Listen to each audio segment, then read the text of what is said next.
రంగారెడ్డి జిల్లా సదాశివపేట్ పట్టణ పరిధిలోని శ్రీ గురు దత్తాత్రేయ పంచమ వార్షికోత్సవం సందర్భంగా శ్రీ మాణిక్ ప్రభు మందిరంలో సోమవారం రోజున శ్రీ సద్గురు బాలమార్తండ మహారాజ్ చైనాజీ ఆధ్వర్యంలో ఉదయం అభిషేకం, కలశాల ఊరేగింపు, గీతాపారాయణం, మహాప్రసాద వినియోగం నిర్వహించారు. ఈ ఊరేగింపు పురవీధుల గుండా అంగరంగ వైభవంగా నిర్వహించడం జరిగింది. ఈ కార్యక్రమంలో మహిళా భక్తులు, భజన మండలి, ఆలయ కమిటీ సభ్యులు అధిక సంఖ్యలో పాల్గొని విజయవంతం చేశారు.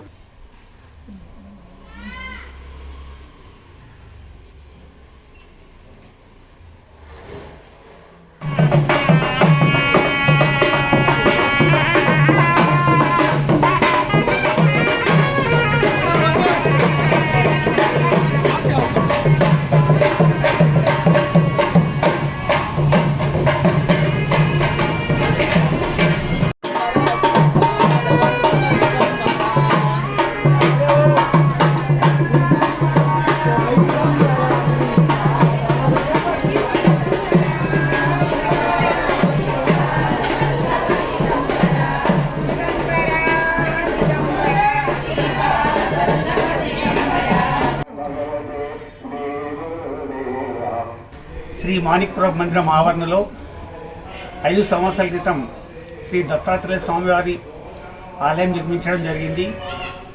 ఈ నిర్మాణాన్ని శ్రీ బల్లెం భారతమ్మ లక్ష్మయ్య గారు వారి చేతుల మీదుగా ఈ ఆలయం నిర్మాణం చేయడం జరిగింది. పండుగ సేవ ఊరేగింపు తర్వాత మాకు అలంకరణ 11 గంటలకు, గీత పారాయణం ఉంటుంది 12 గంటలకు, హారతి 12 గంటలకు ఉంటుంది. సాయంత్రం పండుగ సేవ ఉంటుంది. మళ్ళీ భజన తెల్లవారుజామున భజన ఉంటుంది. మరిన్ని అప్డేట్స్ కోసం మా ఛానల్ని సబ్స్క్రైబ్ చేయండి.